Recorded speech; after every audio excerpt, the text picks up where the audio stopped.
কোরআনের মাধ্যমে যেই উদ্দেশ্যে পৌঁছা দরকার, যে টার্গেটে পৌঁছা দরকার, সেই টার্গেটে আপনি পৌঁছতে পারবেন না। আল্লাহর কালাম হিসেবে সওয়াব পাবেন, কিন্তু শুধু সওয়াব এই কিতাবের উদ্দেশ্য নয়। শুধু সওয়াব আর বরকত ঘরের মধ্যে অনেকে রাখে, ঘরের একজন লোক তেলাওয়াত করতে পারে না, শুধুমাত্র বরকতের জন্য। বরকত কখনো শুনতে, এটা কিতাব ও মুবারক, আল্লাহ বলছেন বরকত বা কিতাব, আমি স্বীকার করতেছি, এবং এটাই আসল, ঠিকই আছে, কিন্তু বরকত হবে তেলাওয়াতের সাথে। এই জন্য আল্লাহ সুবহানাহু ওয়া তাআলা যখন কিতাব দিয়েছেন, যাদেরকে কিতাব দিয়েছেন তাদের অবস্থা বর্ণনা করতেছেন। এটা কিন্তু খবর নয়, আপনার খবর বুঝেন, এটা সাবজেক্ট আর একটা প্রেডিকেট, বুঝলেন? এটা তো বুঝতে সহজ হয়েছে। মানে সাবজেক্টটা হচ্ছে, শুরু করতেছে যেটা দিয়ে, আল্লাযীনা আতাইনাহুমুল কিতাব, যাদেরকে কিতাব দিয়েছি তাদের অবস্থা হচ্ছে এই যে তারা ইয়াতলুনাহু হাক্কা তিলাওয়াতিহি, কিতাব পড়ার সাথে সাথেই তারা এর হক যতটুকু আছে হক অনুযায়ী তিলাওয়াত করে। তারপরে খবর আসতেছে, প্রেডিকেট সামনে আসতেছে, তাহলে তাদের খবরটা কি সেটা আসতেছে, বুঝতে পেরেছেন? খুব ভালো করে বুঝেন। বুঝা গেল যে মানে কিতাব পেয়েছেন, এরপর এটাকে বন্ধ করে রাখার কোনো সুযোগ নেই।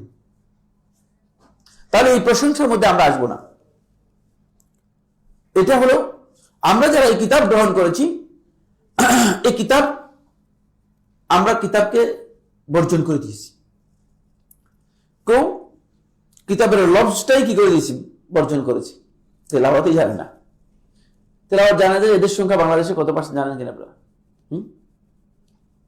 জানেন? 80% লোক তেলাওয়াত জানে। 80% লোক কোরআনে, ওয়ালাইকুম আসসালাম ওয়া রাহমাতুল্লাহ, 80% লোক কোরআনে কারীম তেলাওয়াতই জানে না। এরা মুসলিম নাকি? কিন্তু সামনে আয়াত থেকে বুঝবেন যে ইসলাম আস্তে করে কি হয়ে যাবে, এদের ছুটে যাবে। ইসলাম কি হয়ে যাবে? ছুটে যাবে। কারণ হচ্ছে ইসলাম, মানে ইসলাম এটা বলে না এদেরকে, এইভাবে ইসলাম করতে বলে না এদেরকে। এই জায়গায় ভাষার প্রবলেম দেখা দিয়েছে। কোরআন কিন্তু, কোরআনের দাবি যেটা, সেটাতে ধারে কাছেও আসে নাই। 80% লোক কোরআন তিলাওয়াতই করতে জানে না। আলিফ বা তাসা কিছু কিছু পড়ছিল হয়তো ছোটবেলায়, এরপরে যখন থেকে স্কুলে গিয়েছে তখন থেকে এগুলো আস্তে করে মাথার থেকে সরে গেছে।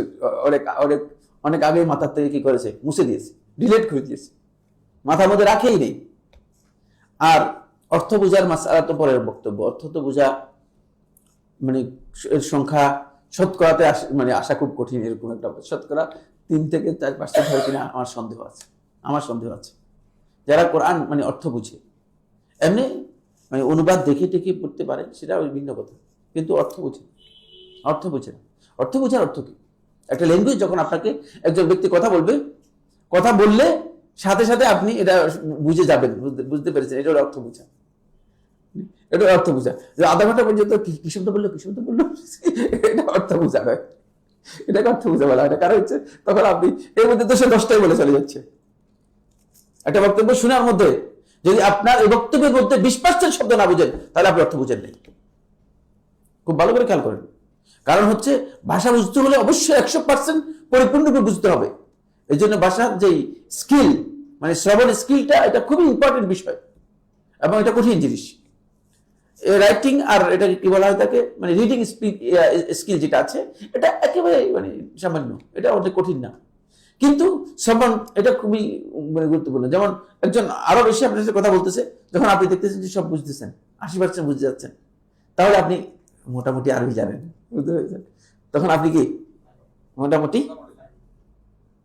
আরবি জানেন। আর যদি 100% বুঝেন, তাহলে আমি হ্যাঁ আপনি আরবি জানেন, অন্যথা আপনি আসলে আরবি জানেন। আমাদের এখানে আলিম ওলামা যারা আছে, মানে বড় বড় আলিম, অনেকের সাথে আমি বিভিন্ন জায়গায় গিয়েছি, 2% আরবি বুঝি না, 100% 2%। আর এটা স্বাভাবিক, কারণ অনারব যারা আছে, এটা অস্বাভাবিক কিছু না। আপনারা মানে মনে করেন না যে এটা অস্বাভাবিক কথা বলতেছি।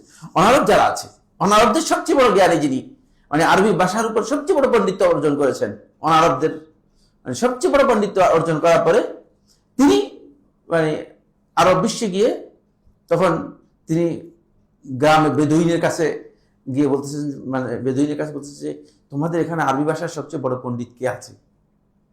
আমি আরবি ভাষার উপর পাণ্ডিত্য অর্জন করেছি, আমি তার সাথে মানে কথা বলতে চাই, আরবি ভাষা আরবির বিষয়ে তার সাথে কথা বলতে চাই।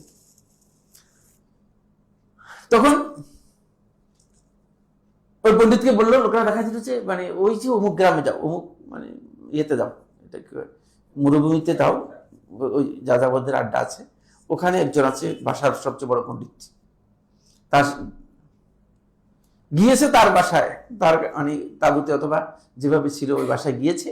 যাওয়ার পরে জিজ্ঞেস করলো যে আমি আসছি, আমি আরবি ভাষার মানে ভাষা শিখেছি, আমি একটু কথা বলতে চাই অমুকের সাথে। ঘরের মধ্যে সে নেই, তার মেয়ে ছিল, ঘরের মধ্যে তার মেয়ে ছিল, বুঝতে পেরেছেন? তখন মেয়ে একটা উত্তর দিল, মেয়ে উত্তর দিয়ে বললো যে অমুক, মানে তাকে বললো যে মানে তার পিতা বিশেষ একটি প্রয়োজনে মরুভূমির কোন এক জায়গায় গিয়েছে কি জিনিস তালাশ করার জন্য। 3টা না 4টা শব্দ বলেছে, বুঝতে পেরেছে? শব্দগুলো আমি ভুলে গেছি। প্রথমবার বলছে বুঝে নেই, দ্বিতীয়বার বলার পরে তারপরে বুঝে নাই, তৃতীয়বার আরো সহজ করে বলছে, তারপরে বুঝে নাই। চতুর্থবার মহিলা একজনকে বললো যে, একজনকে বলে আসো, যে ঘরের দরজায় একজন আজমি লোক রয়েছে, আরবি বুঝে না, তাকে একটু বুঝে যাও যে মানে আমি কি বলতে চাচ্ছিলাম। বুঝতে পেরেছেন? এটা হলো আমরা যারা আরবি শিখেছি তাদের এই দশা। এই যে ভাষা এরকম, এটা ভয়ঙ্কর কঠিন একটা ভাষা, কারণ শব্দ সম্ভার এত বেশি যে একটা শব্দ দিয়ে 400 মানে 500 অর্থ পর্যন্ত দেয়।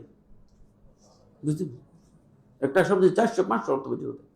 শুধু এত বিশাল একটি সমৃদ্ধ ভাষা, যেটা যে ভাষা আল্লাহ তাআলা কোরআন অবতীর্ণ করেছেন, বুঝছেন যে এটা কত বিশাল একটি ভাষা। এই জন্য আপনি এখানে আমরা যে কথাগুলো এই জন্য বললাম, এগুলো এই পয়েন্টের সাথে জড়িত নয়, এই জন্য বললাম যে মানে আমরা কোরআন বোঝার জন্য, মানে কোরআনকে উপলব্ধি করার জন্য, কোরআনের যেই শব্দের সাথে অর্থ আমাদেরকে যেই জানা দরকার ছিল, তিলাওয়াতুল মানা, এটা আমরা অনেক হারিয়ে ফেলেছি। এটা একেবারে সম্পূর্ণ আলাদা।